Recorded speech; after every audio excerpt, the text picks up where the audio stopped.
Bonjour à toutes et à tous. On m'a demandé de vous parler d'un sujet que je ne connais pas du tout. J'aurais dû refuser, mais bon, j'ai accepté. Le sujet, c'est l'attention. Est-ce que nous sommes souverains dans notre façon d'accorder notre attention à telle ou telle démarche ou entreprise qui nous sollicite et qui pourrait faire commerce de notre attention? Alors, comme je ne suis pas compétent, j'ai regardé ce qu'en ont dit des philosophes du passé. Et j'ai découvert que cette question de l'attention, en fait, elle a été posée depuis très longtemps, depuis bien avant l'avènement du numérique, qui a mis cette question au devant de la scène. Mais avant, je voulais vous demander si vous connaissez un mot de la langue française qui ne soit pas un nom propre et qui contient deux Y. Je ne vois pas de réponse, en tout cas, je ne vois pas de doigt qui se lève. En fait, j'en ai trouvé un par hasard en lisant un livre de Gaston Bachelard qui s'appelle La dialectique de la durée, qui date des années 30, donc bien avant le numérique. Et ce mot, c'est la bradypsychie. B-R-A-D-Y, psychie avec un Y. Et voilà comment il l'a défini. La bradypsychie est le ralentissement du fonctionnement cognitif qui se manifeste par une baisse globale des fonctions intellectuelles lorsque la durée de réalisation est limitée. Fin de citation. En gros, c'est un terme qui signifie qu'on pense mal lorsqu'on ne prend pas le temps de réfléchir. Et donc en ces temps où le monde numérique nous fait courir à grandes enjambées vers ce que certains appellent l'industrialisation des esprits, ce terme, me semble-t-il, devrait reprendre du service.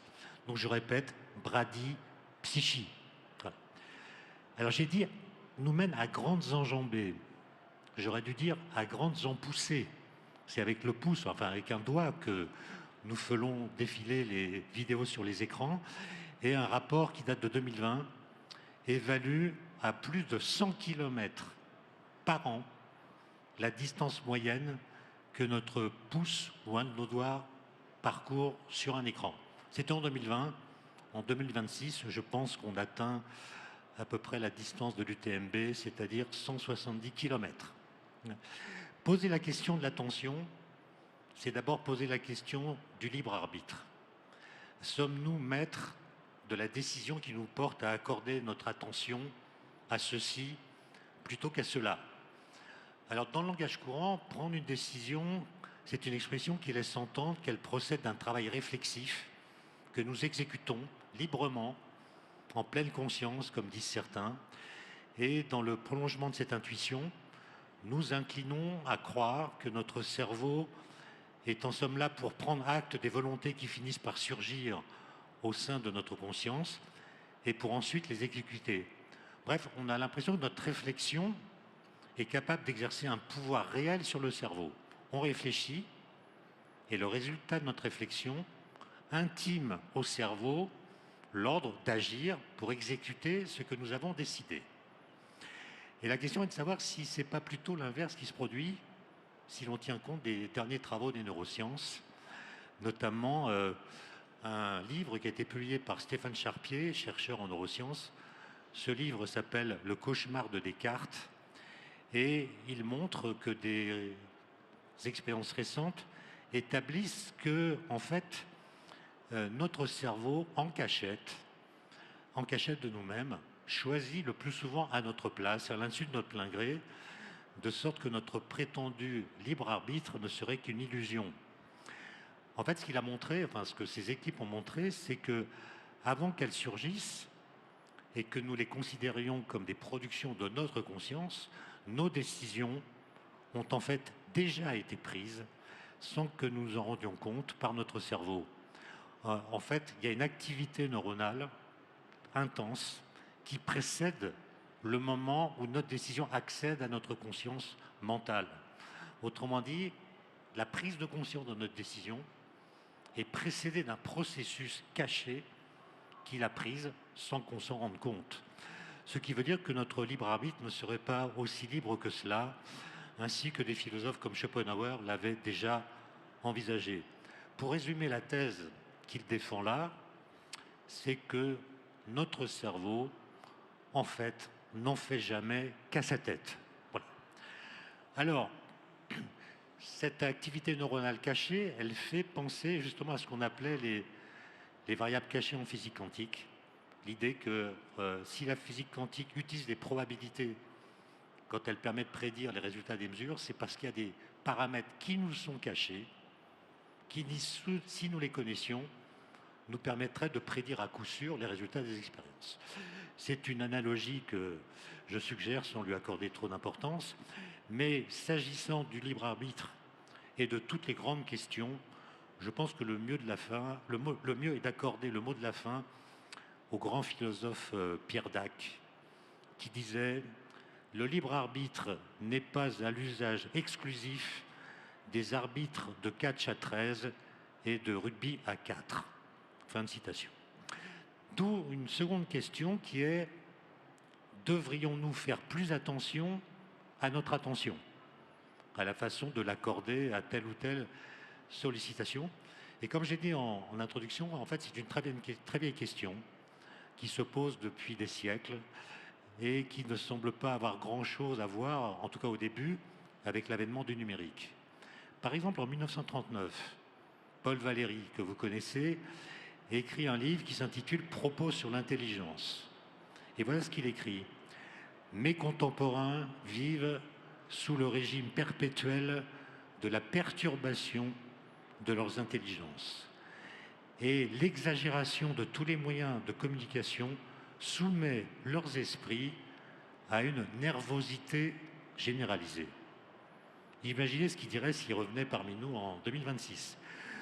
Dans notre monde gorgé d'écrans, rythmé par la musique des clics, que devient ce qu'il appelait la vie de l'esprit? Alors, je vais là rappeler quelques évidences. La vie de l'esprit, la vie de notre esprit, évidemment, se modifie.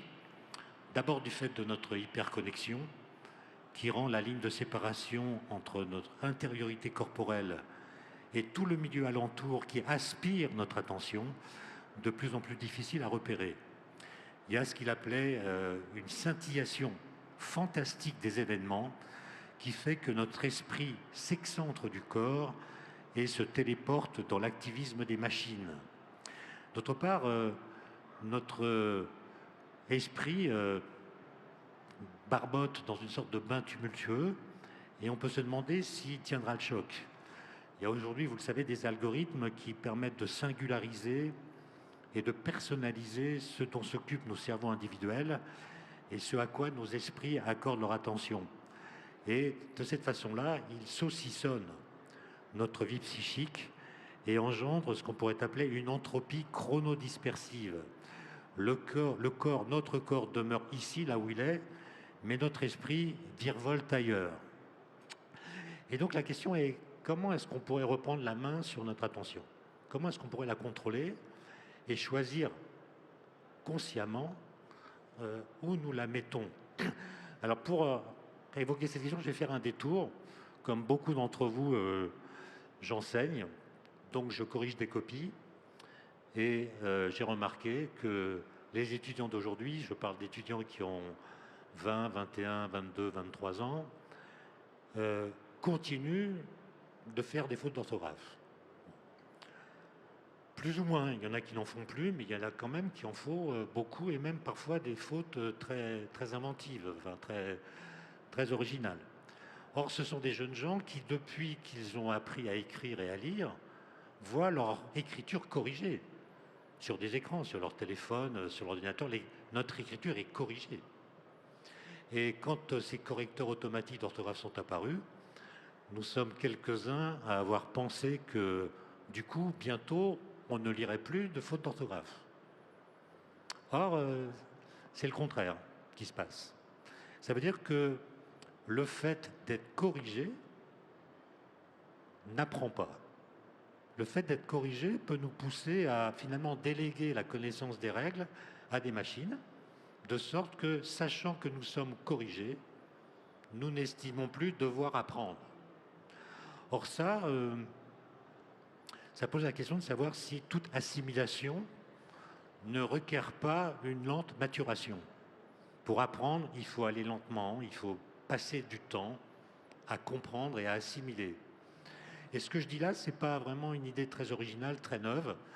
Elle a été énoncée par un philosophe que vous connaissez, qui s'appelle Hegel, dans un discours qu'il a donné en 1810. Donc c'était il y a longtemps. Voilà ce qu'il dit. Si l'apprentissage se bornait à une simple réception, le résultat n'en serait guère meilleur que si nous écrivions des phrases sur l'eau. Car ce n'est pas la réception, mais l'auto-activité par laquelle on se saisit de quelque chose qui en fait notre propriété. Donc pour posséder un savoir, il faut l'avoir réfléchi. Il ne faut pas simplement l'avoir lu, ça ne suffit pas.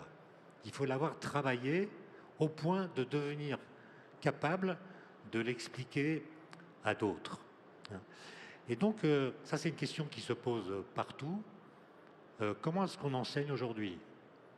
Est-ce qu'on doit apprendre aux étudiants à bien se servir des machines? Ou est-ce qu'on doit leur apprendre à se passer des machines? Si on leur apprend à bien se servir des machines, peut-être qu'ils vont démuscler leur cerveau en étant plus capables de faire ce qu'autrefois on faisait et que les machines font à leur place. Et puis si on leur apprend à réfléchir sans jamais se servir des machines, on risque de les rendre inaptes au marché du travail. Donc il y a une sorte de dilemme. Un dilemme qui a été pensé dès les années 40, à l'époque où il n'y avait pas de numérique, par un écrivain que vous connaissez qui est Georges Bernanos. Bernanos a écrit un texte publié en 1947 qui s'intitule « La France contre les robots ». Et voilà ce qu'il dit. Le danger ne vient pas de la multiplication des machines. Il vient du nombre toujours croissant d'hommes habitués dès l'enfance à ne rien vouloir de plus que ce que les machines peuvent donner. À mon avis, il a mis le doigt sur la chose importante. Quand vous vous posez une question de science ou d'autre chose, le premier réflexe, c'est d'interroger Google, ChatGPT, pour avoir la réponse. Or, une question, ça se travaille, ça se mûrit, ça se discute, ça se reformule. Et parfois, au bout d'un temps qui peut être long, on trouve la réponse. Grâce à la lecture d'un livre, grâce à une discussion, grâce à une réflexion qui vient de soi, on trouve la réponse. Il y a un érotisme des problèmes. Se poser une question, c'est une activité érotique pour le cerveau. Et quand on trouve la réponse, ça provoque ce qu'on appelle une joie intellectuelle. Et une joie intellectuelle dans le cerveau, ça produit une sorte d'épiphanie qui fait que ce que vous avez compris là, le lendemain, vous vous en souvenez encore et vous êtes capable de l'expliquer. Et 10 ans après, vous vous en souvenez encore. Alors que si vous avez immédiatement la réponse en lisant quelque chose sur Internet, il se peut que le lendemain, vous l'ayez oublié parce qu'elle n'a produit aucune joie intellectuelle. La joie intellectuelle, elle est proportionnelle à l'effort qu'on a accompli pour obtenir la réponse et à l'intensité qu'on a mise dans le questionnement associé à ce problème. Et donc, moi, je propose tout simplement de rebaptiser les joies intellectuelles que jamais les machines n'ont eues et n'auront sans doute pas, jusqu'à preuve du contraire, de les rebaptiser les joies humaines de l'intellect. Les joies humaines de l'intellect. L'intellect humain est capable d'avoir des joies que l'intellect ne peut pas avoir. Et donc, puisque j'arrive à la fin de mon propos, la grande question, c'est comment faire, comment garder une forme d'autonomie de sa pensée tout en étant capable de suivre le flux de l'actualité, le flux des événements. Et il se trouve que cette question, elle a été posée par un écrivain que vous connaissez tous qui s'appelle Stefan Zweig. Zweig a écrit en 1941, donc en pleine guerre, quand l'Europe sombre dans la barbarie. C'est quelques mois avant qu'il se suicide. Il écrit un tout petit texte qui fait moins de 10 pages, qui s'intitule « Les pêcheurs du bord de Seine ». Et en fait, il raconte que lorsqu'il était adolescent, donc dans les années, j'imagine, 1910 ou 1915, il a lu un livre qui raconte l'histoire de la Révolution française. Et dans ce livre, l'exécution du roi Louis XVI est racontée. Donc c'était le 21 janvier 1794 sur la place de la Concorde, qui s'appelait à l'époque la place de la Révolution. On coupe la tête de Louis XVI. Ça provoque une clameur dans le public, dans la foule qui était nombreuse. Et le livre qu'a lu Zweig à cette époque raconte que, à quelques centaines de mètres de la place de la Révolution, il y avait des pêcheurs à la ligne, au bord de la Seine.